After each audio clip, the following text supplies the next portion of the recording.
Hey fellas, Frankie Day here. Okay guys, this is Tuesday evening and the Princeton is drying and I shall have a video of that tomorrow. I was really hoping to be able to have an update video tonight fellas, but other things got in the way as usual, you know. And so I've been working on it pretty much, and so tomorrow I should have a video of her. Tonight's video is going to be gifts from Christmas for my family, and so I got a lot of styling right here, fellas. I like to share them here on YouTube. I'll probably be working on these too. These new ones, they're starting to call on me, and they build quick too, so it won't take long to get them done. But anyway, fellas, I'll have the Princeton for you tomorrow, so stay tuned for that tomorrow. Okay, guys, I got 3 kits in total for Christmas. I could have got more, but I told them I got too much because my stash pile is growing beyond control, and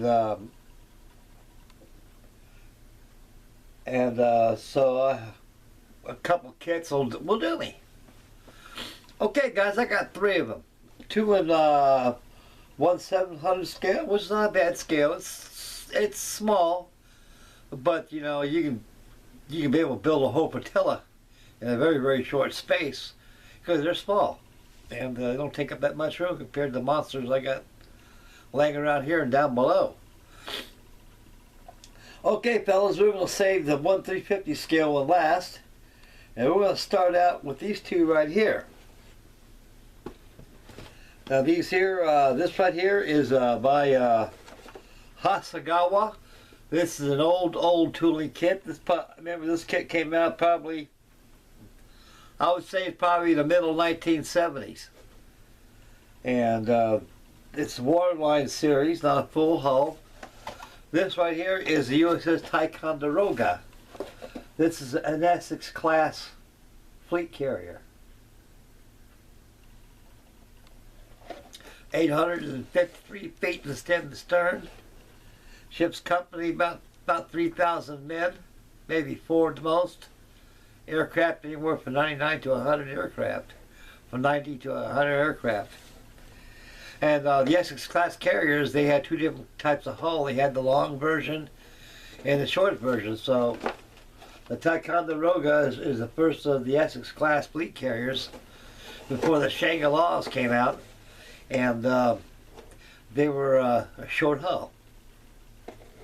Now I'm not going to do an in-box review of these kits, fellas, right now, is because I didn't set my camera up to do a in-depth in-box review, but I will make an in-box review of these kits before I get started on them. So when I get that Princeton done, I should have that Princeton done probably by this weekend. Should be all done. And I'll start on something else, but I'm working on Alabama too over there, so I got her stash over there. I started to make some blocks and everything like that, so I get some tackle all rigged up, and so I can proceed with the running rigging. But I'd like to show these little gems out to you guys right now, because these are going to be winter builds. And this is a good kit. You guys probably have this in your stash. You probably built it, collecting dust like mine is on top of the shelf. But it's a real nice kit though. It's very nice. And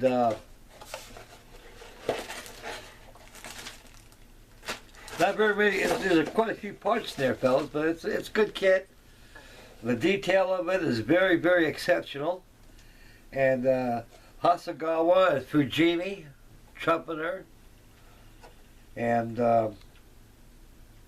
probably Dragon too, I don't know. They all making these 1/700 scale ones, which are good kits. And like I say, they don't take up very much room. So this is a good kit, guys. I think I built one of these before back in the 70s. I think it was the USS Hancock. My God, it was. Flight deck loaded full of F4U Corsairs. This one here comes with SP2C Helldivers and also F6F Hellcats. And they're somewhat out of proportion, but they're recognizable as a Helldiver for a Hellcat. Okay, that completes plastic kit number 1. I got that from my wonderful wife. And number 2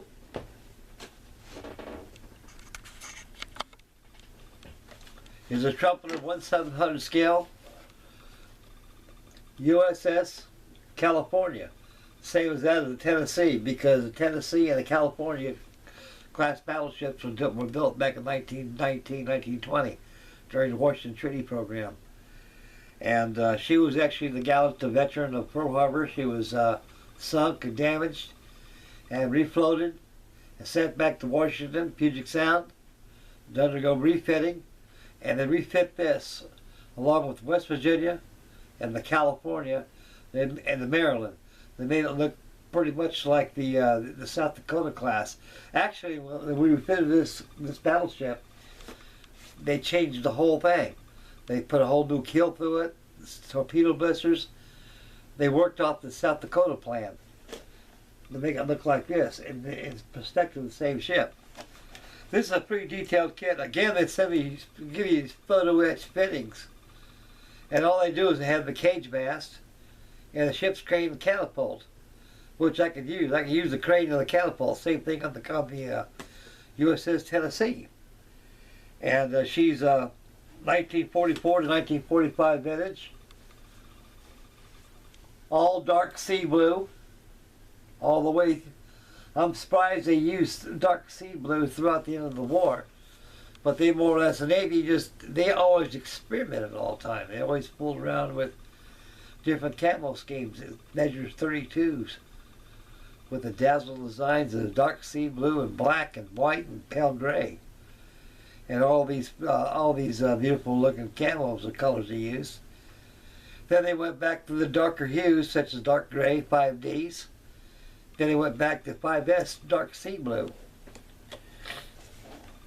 So anyway, folks, it's pretty much in this silhouette right here on the side of the box. They give you two SC1's Seahawks, SOC1's Seahawks.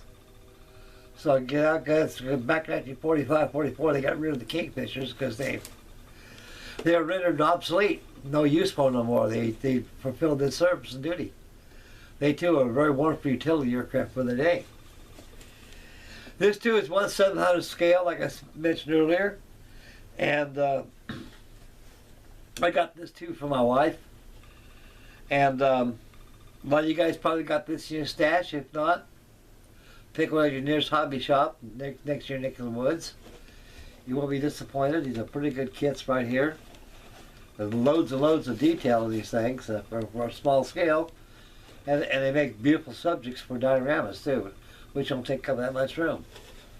Okay, guys, we get the Big John right here. We got the Big John.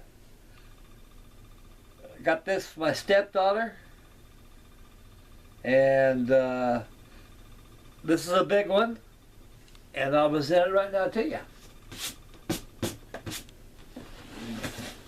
This is the trumpeter, 1/350 scale,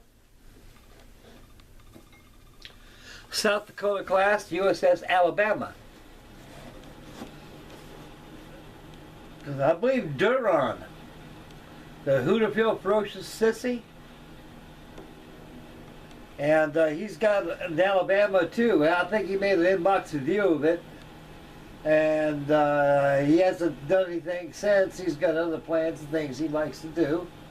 And so perhaps I might inspire him to get his going.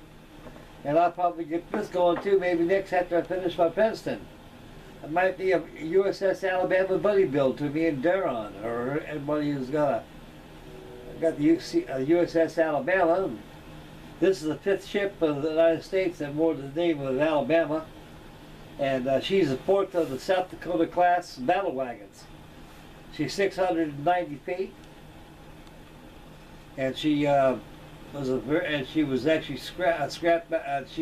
she's a showboat now. I think Mobile, Alabama, they got her over there. Right now she's a tourist attraction, like the showboat, the USS North Carolina, and the Intrepid. And they have a lot of nostalgia of World War II was that's revealed on that ship. You guys ever go aboard it in Alabama? But this is a nice ship, guys. I went and took a look at it again, and the hull length is probably at least 25, 26 inches long. It's pretty good size. And the decks come in 3 pieces. Typical Trumpeter decks. And so this too will be a good subject. I took it out of the box and looked at it a little bit here. I took the hull out. It was taped down with some kind of a foam tape that the Trumpeter uses. They keep it, you know, in its entirety to keep it from shifting around and breaking. I took the hull out, and the hull comes actually in 3 pieces. Get the decks out of the way. First piece right here is like a waterline presentation. So if you want to make a waterline model out of it, this is for you. Piece number 2 is the bottom plate that fits on the bottom of it. That right there will keep it from being flimsy, but it's good, fellas, right here. When building this model, it's good to add some reinforcing inside your used sheet styrene, because this has a lot of give to it. And number 3, you got the bottom hull. And here's these decks right here, which are not too bad, because you got a gap in the middle right there. That's where your superstructure goes up, and you got another deck on top of there. Well, fellas, we're going to get on this as soon as I finish up my USS Princeton over there, because it looks like to me this is going to be a fast build. It shouldn't present no problem at all. And the paint scheme on it is going to be measure 32. It's going to be dark sea blue patterns on the side against pale haze gray. And that completes the 3 Christmas gifts from my wife and my and my daughters.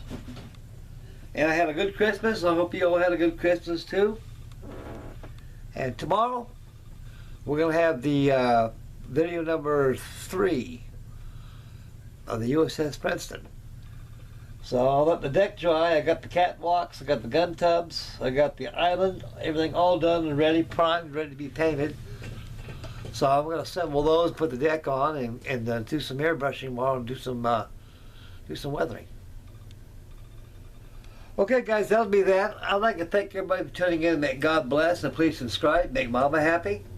And we'll catch you tomorrow for update number 3 on USS Princeton. And you guys take care of yourselves. We'll catch you then. Bye, fellas.